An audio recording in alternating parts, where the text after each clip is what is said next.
कार्रवाई नहीं की और आज जब वो दुनिया से लोग चले गए, अपराध आपने एक करवा दिया। ये आप कह सकते हैं कि ये अधिकारियों का ही अपराध कराया हुआ है।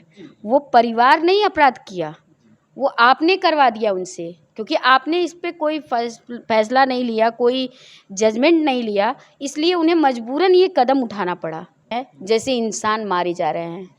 मैंने तो अभी उज्जैन की भी एक घटना देखी जिसमें लड़की 8 घंटे नग्न अवस्था में चल रही है और लोग खाली देख रहे हैं और वीडियो बना रहे हैं। मैं ऐसी मानसिकता के लोगों को समझ नहीं पा रही हूँ। क्या किसी के पास कपड़ा नहीं था, टुकड़ा नहीं था कि उस बच्ची का तन ढक तो सकते थे? वो बच्ची थी, कोई महिला नहीं थी कि आप ये आरोप लगा सकते अरे ये तो दुष्ट रही होगी या ये गलत काम की होगी। वो 12 साल की 11 साल की बच्ची थी। उसे ये भी नहीं पता कि अब हम कैसे जिएंगे, क्या करेंगे, कहाँ जाएंगे। अगर वो कल आज वो जो दृश्य देखा है, अगर कल वो अपराधी बनता है, क्योंकि बदले की भावना ही सबसे खराब चीज़ होती है, तो उसे ये मालूम है कि ये जो यादव फैमिली है इसके चलते मेरे माँ बाप की जान गई है।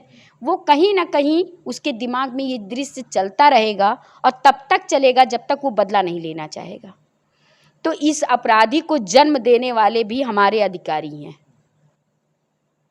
आने वाले समय में अगर कोई दोस्तों नमस्कार, हम इस आपको बता दें जो है कि अभी एक बहुत ही दर्दनाक घटना घटी है अपने जो है इस उत्तर प्रदेश के देवरिया ज़िले में। वहाँ पर एक ब्राह्मण परिवार को जो है 5 जिसमें से कि 3 मासूम बच्चे और माता-पिता जो थे वो सत्यप्रकाश दुबे जी और उनकी पत्नी किरण जी को मार दिया जाता है।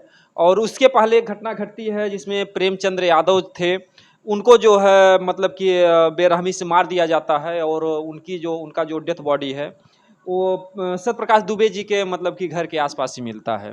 तो ऐसे में मतलब कि जो प्रेमचंद यादव जी थे उनके मतलब कि मरने के बाद उनके समर्थक या उनके किन लोगों ने या कैसी क्या घटना घटी, कुछ गरीब ब्राह्मण परिवार के जो है 5 लोगों की हत्या कर दी गई।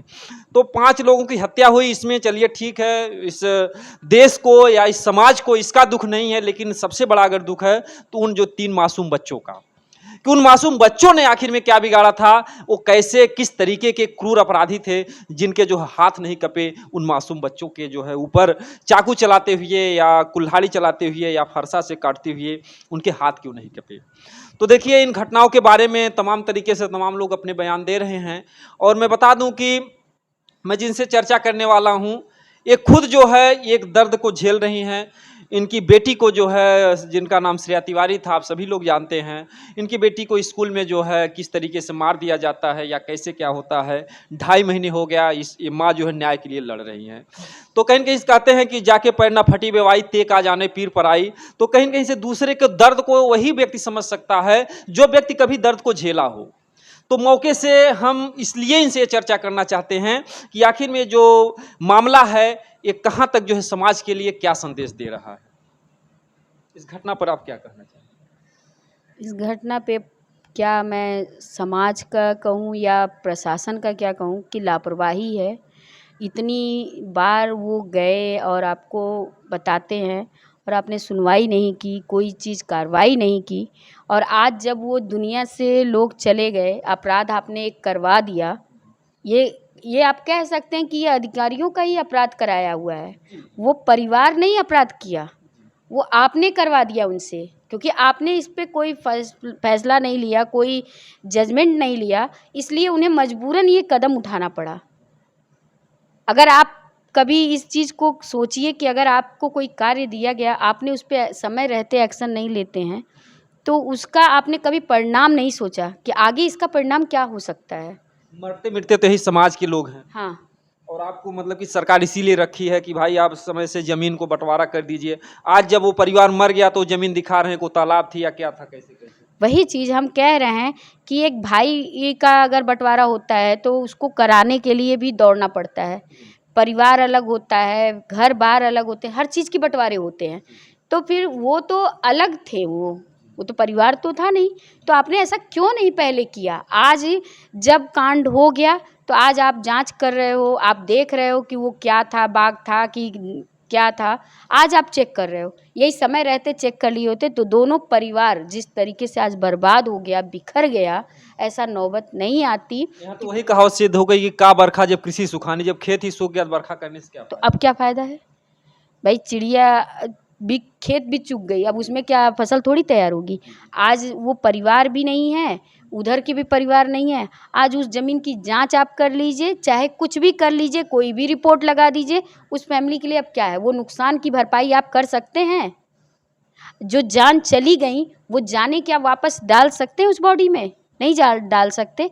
तो आपको ये क्राइम होने से पहले कम से कम सख्त कार्रवाई करनी चाहिए थी। इसमें कहीं न कहीं जो जितने भी अधिकारी हैं, कर्मचारी हैं, वो सब लापरवाही, जिम्मेदार हैं। सबकी लापरवाही है। अच्छा, ऐसा भी है कि जब प्रेमचंद्र यादव की जो हत्या हो गई, तो इसके बाद जो है इस सत्यप्रकाश दुबे जो है कई बार थाने में गए, हमारी जान को खतरा, हमारी फैमिली को खतरा है। वो कई बार गुहार लगाए, उनकी मतलब गुहार को जो है इन लोगों ने कहा कि आपको कोई खतरा नहीं, हर तरीके से टाल दी गई उनकी बात। क्योंकि उन्हें अगर उनको सपोर्ट दिया गया होता या उनके मतलब बाहर किसी भी ऐसे आदमी को सिविल ड्रेस में रखा गया होता, तो आज जो ये हो रहा है कि पता नहीं कौन जाके मार दिया, क्या कर दिया। क्योंकि कई बार ऐसा होता है कि दो पक्ष लड़ाई लड़ता है और उसमें तीसरा फ़ायदा उठा ले जाता है। ये भी तो होती हैं। तो अगर आज पुलिस प्रशासन की तरफ से उनको अगर कोई भी सपोर्ट दिया गया होता, तो आज ये पता होता ना कि मारा किसने। और ये कह देना हमने तो ये न्यूज़ खाली सुनी कि जैसे मतलब जो यादव परिवार था, उनके जो मेन थे, उन्हें मार के इनके घर के पीछे। तो क्या ये साबित पहले करना ज़रूरी नहीं था कि वो मारा किसे उसने? बस उन्होंने ये मान लिया कि घर के बगल में वो बॉडी मिली तो उसी ने मारा होगा।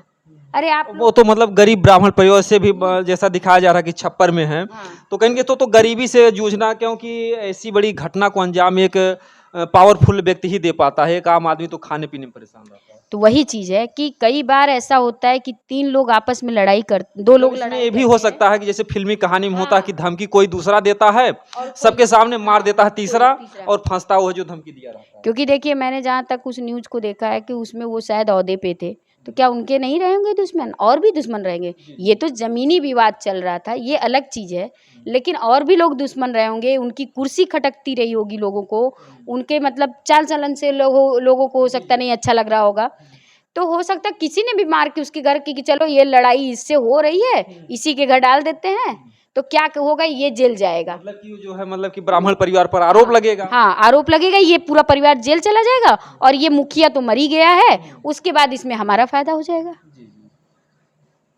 तो इसमें मतलब कि ये भी हो सकता है कि जैसे इनको जो है यादव जी जब मारे गए, तो तीसरा किसी को मतलब कि यादव जी से दुश्मनी रही हो, ताकि इनका परिवार फंस जाए, पांचों ब्राह्मण परिवार को मार दिया गया। कभी भी आपको कोई भी आवेश में आके कोई भी शब्द या कोई भी चीज़ पब्लिक प्लेस पे या कहीं भी नहीं बोलना चाहिए। मेरी बेटी गई थी, मेरा भी अंदर से दिल जल रहा था, मन करता था कि ये बिल्डिंग जो है इसको आग लगा दे, लेकिन मैंने एक पौधे तक को वहाँ क्षति नहीं पहुँचाई। क्योंकि आज अगर मैं कहीं भी खड़ी होती हूँ तो ये कह सकती हूँ कि क्या मैं होते हुए भी मैं ऐसा कोई गलत काम नहीं की। यानी कि जो लोग कुछ होते हैं आवेश में जो कुछ कर जाते हैं, फिर बाद में उनको पछताना पड़ता है। अगर हम कहते हैं जैसे ही बहुत लोग धरने पे बैठते हैं, पब्लिक ट्रांसपोर्ट को या किसी चीज़ को नुकसान पहुंचाते हैं, क्या उससे सरकार को फ़र्क पड़ता है या आम जनता को फ़र्क पड़ता है? किसी को नहीं फ़र्क पड़ता है। लेकिन आपको ऐसी चीज़ें करनी चाहिए जिससे लोगों को फ़र्क चले।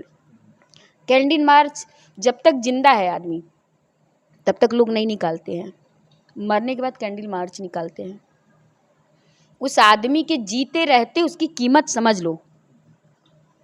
अगर जीते अगर कहते कहें कि जैसे कि जो सत्यप्रकाश दुबे थे वो बार बार गुहार लगा रहे थे, हमारी जान को खतरा है, लेकिन प्रशासन ने उनकी एक नहीं सुनी क्योंकि गरीब थे। मैं वही कह रही हूँ कि अगर वो प्रशासन नहीं सुन रही थी, वो गरीब परिवार था, नहीं जाना होगा। अगर प्रशासन नहीं सुन रहा है तो मैं बार बार यही कहूँगी कि बड़ी मीडिया आपके पास नहीं आ सकती है, आप छोटी मीडिया बुलाइए ना अपने पास। आप अपनी आवाज़ को बुलंद करिए, जैसे आज मेरी आवाज़ बुलंद करने वाली ये छोटी मीडिया ही है जिसे यूट्यूबर कहा गया। आज मेरी आवाज़ जो है कि भारत के हर कोने तक पहुंची है, जहां शायद मैं कभी सपने में भी नहीं गई होंगी, वहां भी लोग मुझे आज फ़ोन करके पूछ रहे हैं, मेरे हाल चाल को जानना चाह रहे हैं, ये जानना चाह रहे हैं कि श्रेया को न्याय मिला कि नहीं मिला। तो आप ऐसा क्यों नहीं करते हैं? यानी लोगों को आप ये संदेश देना, आपकी अगर कोई समस्या है, कोई नहीं सुन रहा, तो आप ये छोटे जो यूट्यूबर इन्हीं को बुलाइए, इन्हीं को बुला लीजिए आप, क्योंकि आपके नंबर मिलना आसान है, उनके नंबर मिलना, बड़ी मीडिया के नंबर मिलना मुश्किल है। जैसे कहा जाता है ना कि रहीमन देख बड़ेन को लघु ना दीजिए डार, और जहाँ काम आवे सुई के कहाँ करे तलवार। हाँ। तो जहाँ पर कपड़ा भैया फट जाएगा तो सुई से सिला जाएगा, तलवार से नहीं सिला जाएगा। तो ये देखिए जो बता रहे हैं बहुत बड़ा, क्योंकि इन्होंने अनुभव किया है कि ये जो छोटे मीडिया जिनको कुछ लोग जो है अपमानजनक सोचा, अरे ये तो यूट्यूबर है, ऐसा है वैसा है, हल्के में लेते हैं, लेकिन अगर असली समस्या अगर कोई उठाते हैं तो यही यूट्यूबर ही उठाते हैं। हाँ, आप क्योंकि आज जनरेशन में आप देखेंगे कि हर आदमी के पास मोबाइल है, टीवी खोल के देखने के लिए किसी के पास टाइम नहीं है। आप लेकिन अगर आपने तुरंत डाला तो आप 1 मिनट बाद ही देखेंगे कि उसको हज़ारों लोग देख लेते हैं, सेकंड भर में लोग देख लेते हैं। तो जब लोग देखते हैं, फॉलो करते हैं, तब उससे वो चीज़ें दूर तक खुद अधिकारियों तक, खुद जो है कि हमारे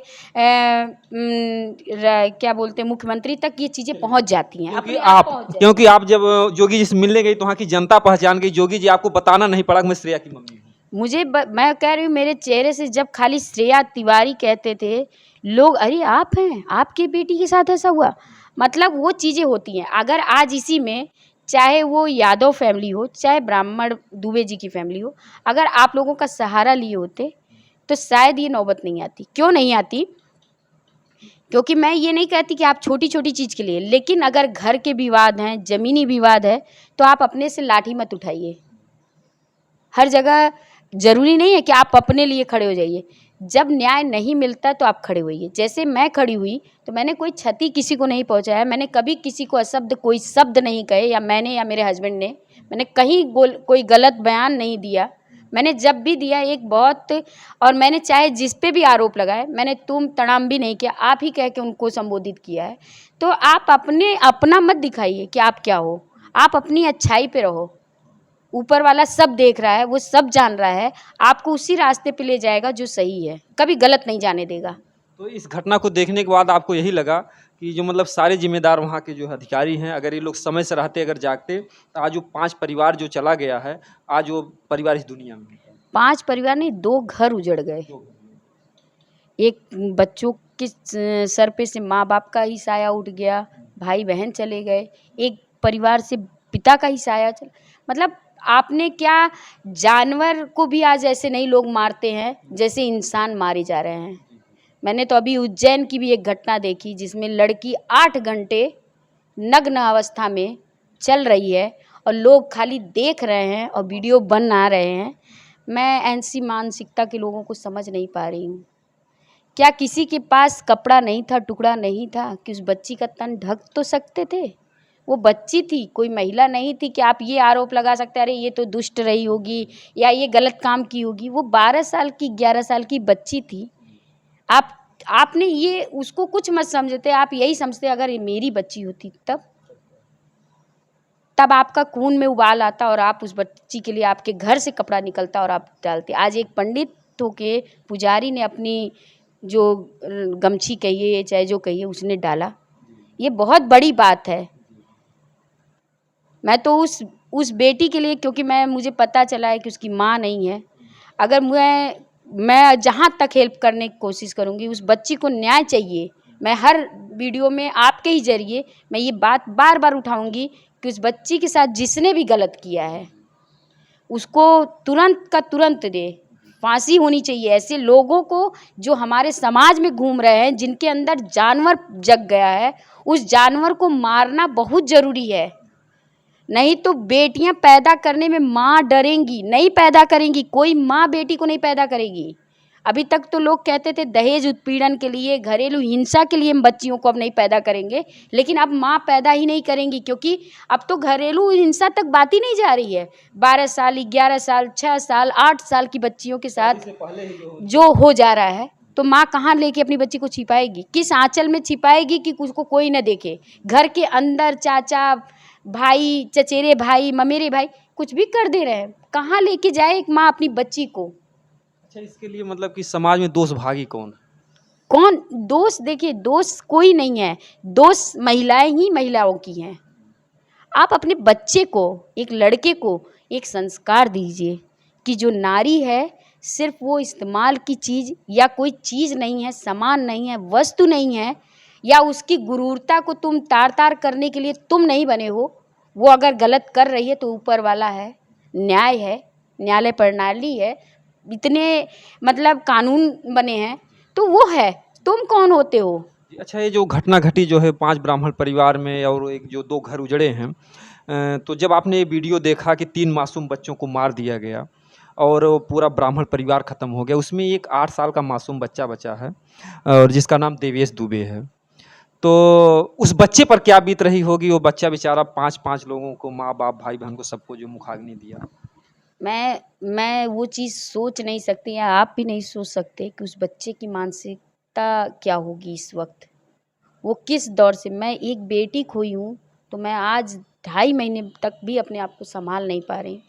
वो बच्चा कैसे सर्वाइव करेगा, कैसे रहेगा, कैसे उस दृश्य को भूलेगा जो आज उसने देखा है। अपनी आँखों से देखा।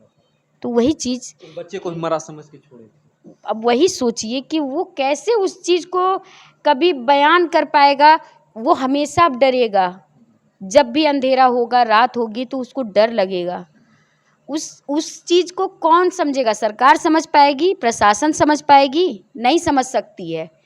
आप नहीं समझ सकते एक बच्चे के साथ उसके माँ-बाप का साया चला जाए, बड़े भाई-बहन का साया चला जाए, वो बच्चा अकेला है, उसे ये भी नहीं पता कि अब हम कैसे जिएँगे, क्या करेंगे, कहाँ जाएँगे। अगर वो कल, आज वो जो दृश्य देखा है, अगर कल वो अपराधी बनता है, क्योंकि बदले की भावना ही सबसे खराब चीज़ होती है। तो उसे ये मालूम है कि ये जो यादव फैमिली है, इसके चलते मेरे माँ-बाप की जान गई है। वो कहीं न कहीं उसके दिमाग में ये दृश्य चलता रहेगा और तब तक चलेगा जब तक वो बदला नहीं लेना चाहेगा। तो इस अपराधी को जन्म देने वाले भी हमारे अधिकारी हैं। आने वाले समय में अगर कोई अपराधी बनता है या जो अपराध हो गया उसके भी ऐसे जिम्मेदार लोग जो अपराधी होते हैं, इनको अपराधी बनाया जाता, बनने के लिए मजबूर किया जाता। है। क्योंकि वो बच्चा जब सर्वाइव करता है, हर चीज़ झेलता है, तो उसे ये लगता है कि मैंने ऐसी क्या गलती की थी कि मुझे ये सज़ा दी गई। अरे माँ से चाहे बाप से कोई एक तो बचा होता कि मेरी परवरिश तो कोई करता। आज दोनों को मार दिया गया, जो कि लोग कहते हैं कि ऊपर वाले को अधिकार है जन्म देने का, तो मृत्यु भी देने का उसी को अधिकार है, हम आदमियों को नहीं है। फिर आप कैसे किसी पे इस तरीके से क्रूरता दिखा सकते हैं भाई? मैं तो सोचती हूँ तो मेरा रोंवा सहमता है, मेरे रोम-रोम से ये लगता है कि कैसे कोई किसी को, आप एक आलू ही ले लीजिए, इंसान छोड़िए, आप आलू ही लीजिए, उस पे आप चाकू से वार नहीं कर सकते हैं, जबकि वो मरी चीज़ है। कहीं न कहीं आपको एक फीलिंग आएगी, अरे हम इसको क्यों इतना बेरहमियत से, उसको भी हम सजा के काटते हैं। मैं तो भाई सजा के ही काटती हूँ।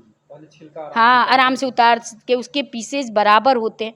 आप एक इंसान को काट रहे हैं, जैसे लग रहा है कि बलि का बकरा है, चलो उसको जैसे भी काटना है।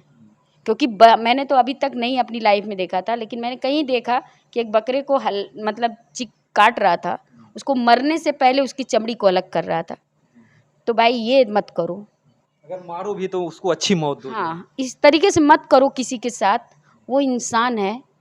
जो इन्होंने बात बताई, शायद जो लोग होंगे मुसलमान भाई जानते होंगे, उनके कुरान में लिखा है कि अगर किसी भी जानवर को अगर मारो, वैसे तो बताते कि भाई रहम दिल है, जानवर मारना ही पाप है, कहते हैं कि सब जीव जंतुओं जिससे है नहीं दया तो ब्रह्मानंद व्रत नेम पुण्यदान क्या करे। आप कितने बड़े पुजारी हो, कितने बड़े भक्त हो, चाहे हिंदू भाई हो चाहे मुसलमान भाई हो, अगर किसी भी जानवर को मारोगे, क्योंकि पन्ने पन्ने पर कुरान में लिखा कि रहम दिल बनो। और हिंदू धर्म तो यही कहता है कि जहाँ दया तहाँ धर्म है, जहाँ लोभ तहाँ पाप। दया धर्म नहीं है मन में तो मुखड़ा क्या देखे दर्पण में। तो आप अगर आप दयालु नहीं हैं तो फिर आपको इंसानियत कहलाने का हक नहीं है, क्योंकि ये क्रूरतम काम शेर और सियार ये सब करते हैं, इनका काम है। और चलिए, तो दुर्भाग्य की बात है, लेकिन बहरहाल ये तो चर्चा का विषय नहीं है। लेकिन जो इंसानों को जो है जानवर की तरह काटा जा रहा है, ये बड़े दुख की बात है। अच्छा, जैसे कभी आपको ऐसा लगा कि जैसे कि आप एक पीड़ित माँ है, वैसे भी आपको एक बेटी का दर्द है, जब इस घटना को आपने देवरिया की घटना को देखा कि 3 मासूम बच्चों को मार दिया गया, उनके माँ बाप को मार दिया गया, तो क्या जैसे उस दर्द को देखकर कभी आपको ये महसूस हुआ कि दुनिया में कितना गम है और मेरा गम कितना कम है? देखिए, ये चीज़ें तो मुझे लगती हैं, क्योंकि जब से श्रेया का हुआ उसके बाद से बहुत न्यूज़ें आती हैं। जैसे अभी जौनपुर के जो बच्चा मर गया, मार मार के उसको सीढ़ी से घसीटा गया है, उसके ठेवने छिल गए थे। और मरने के बाद बच्चा मतलब बाहर पड़ा हुआ था, उसकी बॉडी ही ऐंठ गई थी। मेरी श्रेया की तो ऐसी नहीं थी क्योंकि मैं समय से पहुंची थी। लेकिन ये सब सोच के ये लगता है कि इंसान क्या इंसान नहीं रह गया, हैवान बन चुका है। वो ये भूल गया है कि लोगों की हम जान ले रहे हैं जिस दरिंदगी से, क्या कल को मेरे भी बच्चों पे ये दिन तो नहीं आएगा, या उसे अपने बच्चों के भी प्रति नहीं मोह माया है। क्योंकि मैं अपनी बच्ची का तो दुख देख के मुझे लगा, लेकिन हाँ रियल में ये है कि दुनिया में बहुत दुख है। क्योंकि मैं किसी और को नहीं कह सकती, मेरी जिठानी खुद है सीनू तिवारी, अभी 2 साल पहले कोरोना में उनके हस्बैंड डेथ कर गए। वो औरत किसी से सपोर्ट नहीं ली, आज दिल्ली जैसी सिटी में अपने 2-2 बच्चों को पाल रही है। और बिजनेस था तो उस दौरान में कुछ केस भी चल रहे थे, वो केस भी संभाल रही है, बच्चों को भी संभाल रही हैं, सब कुछ कर रही हैं। तो मैं एक रात मेरा बहुत दिमाग ख़राब हुआ था, लेकिन जब मैं उन्हें याद की तो मुझे ये लगा कि मैं आज चाहे जो भी है, मेरी बेटी गई है, मैं अपने हस्बैंड से बात कर ले रही हूँ, उनसे अपना दुख कह ले रही हूँ, वो मुझसे अपना दुख कह ले रहे हैं। लेकिन वो महिला इतनी अकेली है कि वो तो अपना दुख भी नहीं बांट सकती। आज 11 साल के बच्चे से वो नहीं कह सकती ना कि बेटा मुझे ये दिक्कत है। वो तो आज अकेले में रोती भी है, भगवान कान्हा जी के सामने रोती हैं। तो मुझे लगता है जब वो सरवाइव कर सकती हैं, वो जबकि उन्होंने वो सुख देखा है जो एक बड़े बड़े रिच आदमी नहीं देखते हैं। क्योंकि हमारे भैया उनको बहुत ही आराम से रखे थे। तब मुझे लगता है कि हर माँ को या मुझे, तो मेरी बेटी गई है, मेरे हस्बैंड है, वो तो सरवाइव कर रही है, उसी तरीके से आज ये बच्चा सरवाइव करेगा, चाहे दुबे परिवार का हो, तो ये भी तो कर ही रहा है ना, जिंदा ही है ना। मतलब जैसे दूसरों को दुख करके देख करके जो है अपने आप को सीख मिलती है, अपनी आत्मा समझाती है कि दुनिया में हमसे भी ज़्यादा दुखी लोग। क्योंकि आज मैं कितना भी हूँ, तो मेरी श्रेया गई है, मैं तो सेल्फ खड़ी हूँ ना अपने लिए। आज मैं अगर ये कहूँ कि मैं मर गई होती या मेरे हस्बैंड, हम दोनों लोग मर गए होते, तो ये सोच के ये डरावना लगता है बच्चों पर क्या कि कैसे बच्चे परवरिश होगी उनकी। क्योंकि आपको ये कहना नहीं है, ये बताने की ज़रूरत नहीं है कि बाहर अगर हैवान है तो घर में भी, परिवार में भी हैवान है। क्योंकि आप मरते हो ना, तो आपके बच्चों को लोग नहीं देखते हैं, आपकी प्रॉपर्टी देखते हैं। देखिए आपने एक मतलब वीडियो के माध्यम से कहा था कि जिस बच्चे को कोई समस्या हो, तो जो देवेश बच्चा है 8 साल का, अगर काश जो है वो करीब होता, कहीं कहीं से दूरियां मजबूर करती हैं व्यक्ति को, अगर आप करीब होती तो क्या आप एक माँ बनकर उसके साथ खड़ी हो जाती? हाँ ज़रूर, अगर मेरी ऐसी कोई होती तो मैं हमेशा उसके साथ लड़ने के लिए, क्योंकि मैं ये नहीं जानती, उस बच्चे को गोद ले लेती कि मैं इसकी माँ हूँ और लड़ूंगी इंसाफ के लिए। मैं देखिए गोद इसलिए नहीं कह सकते क्योंकि भाई मेरी भी स्थिति कोई बहुत हो, लेकिन हाँ सपोर्ट हर तरीके से मैं चाहूँगी कि महिला विकास मंच इस चीज़ के लिए सपोर्ट करे, उन्हें कुछ दे, उम्मीद दिखाए, या उनके साथ चाहे जहाँ भी, क्योंकि महिला कभी कभी अपनी भावनाओं में, मैं नहीं ये कहता हूँ कि, लेकिन अपनी भावनाओं में लगता है कि काश मैं उस लायक भगवान बनाए होते, मैं खुद तो मैं उस बच्चे को खुद एक माँ बनकर जो है मैं उसके साथ लड़ती। मैं यही कहना चाह रही हूँ कि जो उज्जैन का हो, चाहे आपकी देवरिया को हो, या कहीं भी किसी बच्चे के साथ जो हो रहा है, ये चीज़ अगर मेरे बस में होता, मुझे ऊपर वाले ने इतनी हैसियत दी होती, कोई बच्चा अनाथ नहीं होता, कोई बच्चा लाचार नहीं होता, और मैं अपने पास रखती।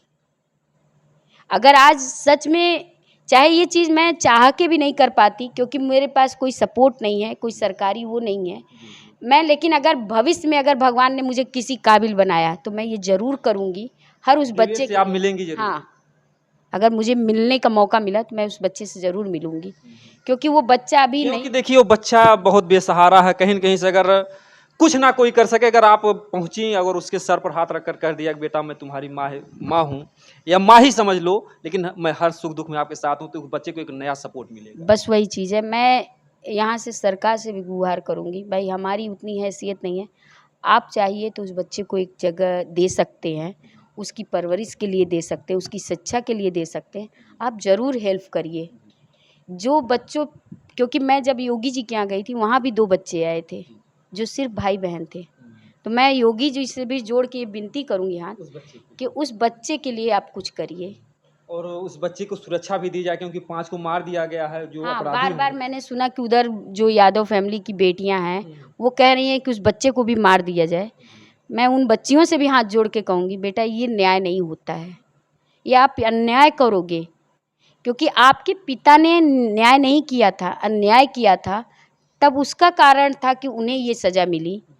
और ठीक है, कहीं आपको बदला, आक्रोश हुआ तो आपने उस फैमिली से ले लिया, लेकिन एक बच्चे को, मासूम को मार के जैसे इधर तो आपके पिता को मारा है, मैं हाँ, पक्ष की बात नहीं बोल रहा हूँ, हाँ, लेकिन उस बच्चे के माँ बाप दोनों को मार दिया गया है और उसके 3 भाई बहन को मार दिया गया है। उसकी जो मासूम बहनें थीं, नंदनी और सलोनी जो मासूम बहनें थीं, उसको मार दिया।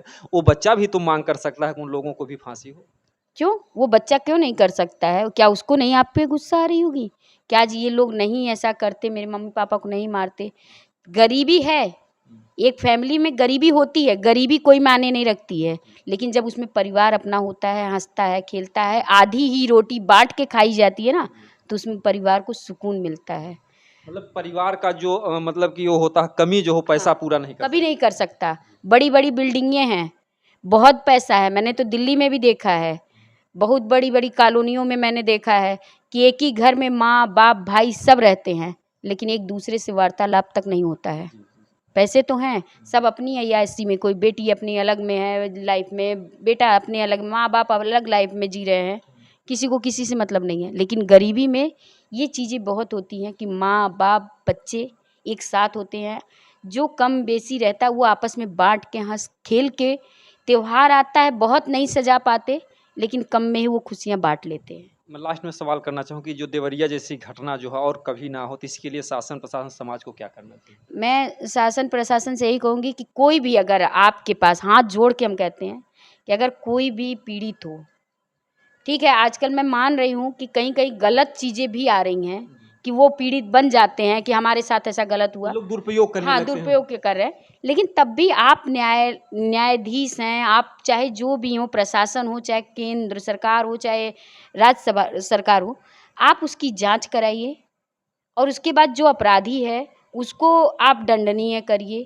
जो कागज़ जिस चीज़ के लिए वो आया है, जिस चीज़ के लिए वो हेल्प माँग रहा है, आप उसे हेल्प दीजिए और जल्दी से जल्दी उस केस को आप सेटलमेंट करिए कि कोई अपराध नया ना हो। क्योंकि जिस तरीके से नरसंहार होना शुरू हुआ है, कहीं ऐसा ना हो कि ये पृथ्वी पूरे मनुष्य से विलुप्त हो जाए और सिर्फ़ यहाँ हैवान बचे। क्योंकि आज लोग कहते हैं पूजा करो, पाठ करो, लोगों का विश्वास उठता जा रहा है भगवान से भी, क्योंकि पूजा करने के बाद भी नरसंहार हो रहा है। ऊपर वाला नहीं कर रहा है, कर आपके अधिकारी रहे हैं। इसलिए आप संभल जाओ, आप समझाओ उन्हें। अगर आप जॉब देते हो तो आप 1000 बार उनसे कहो कि जो हमने आपको कुर्सी दी है, आप उसका सही उपयोग करोगे कि नहीं करोगे। और अगर कहिए उनसे, सख्ती से कहिए कि अगर आपको हमने कहीं गलत पाया तो हम आपको फिर इस नौकरी से ही नहीं, आपको जेल हम कराएंगे। हम सरकार हैं, हम आपको जेल भेज सकते हैं। नौकरी से तो आप जाएंगे ही जाएंगे, लेकिन आपको हम जेल भेजेंगे, क्योंकि वो अपराध आप पे डालेंगे। इन्होंने देखिए बहुत ही अच्छी बात बताई जो है कि जो समाज में कहीं न कहीं से धरती का महाप्रलय ना हो जाए, तो इस समाज को जो है सोचना होगा।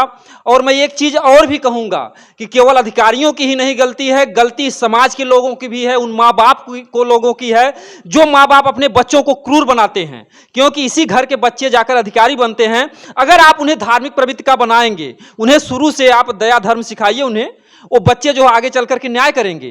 तो अगर आप माँ बाप हैं, आप जो है उनको मांस मत खिलाइए, क्योंकि जो भी व्यक्ति देखिए मांसाहारी होता है उसके अंदर दया नहीं होती भैया। तो आप अपने बच्चों को क्रूर मत बनाइए, आप अपने बच्चों को दया सिखाइए, धर्म सिखाइए, ईमानदारी सिखाइए। अगर आप जो है बच्चों को, क्योंकि जो पहली नींव होती, पहली पाठशाला होती है, यही घर होता है, तो सबसे बड़ा जिम्मेदार हमारा ये समाज है। और समाज के साथ साथ सरकार को भी ध्यान देना चाहिए कि ऐसा कठोर कानून बनाए कि जो इस मतलब कि अधिकारीगण हैं, इन पर ऐसी नकेल कसी जाए कि कोई भी अगर मुद्दा हो तो इसको तुरंत संज्ञान में लें। और ऐसी जो देवरिया जैसी दर्दनाक घटना घटी है, 2-2 परिवार उजड़े हैं, कहीं न कहीं से यादव परिवार भी पीड़ित है, है, ये ब्राह्मण परिवार तो खत्म ही हो गया है। तो ऐसी घटनाओं का अंजाम फिर जो हमारे देश में ना हो, कहने के लिए तमाम ऐसी बातें होती लेकिन आए दिन हो जाती हैं। हम लोगों को कहने में भी शर्म आती है कि ऐसी घटना ना हो, घटना ना हो, लेकिन घटना भैया रोज हो जाती है। तो ऐसी घटना ना हो इसके लिए समाज जागे, हमारा देश जागे, सब लोग जागे। लोगों से हमारा विनम्र निवेदन है, इस धरती को बचाइए, इंसानों को बचाइए, इस समाज को बचाइए और इस भारत को विश्व गुरु बनाइए। दोस्तों जय हिंद।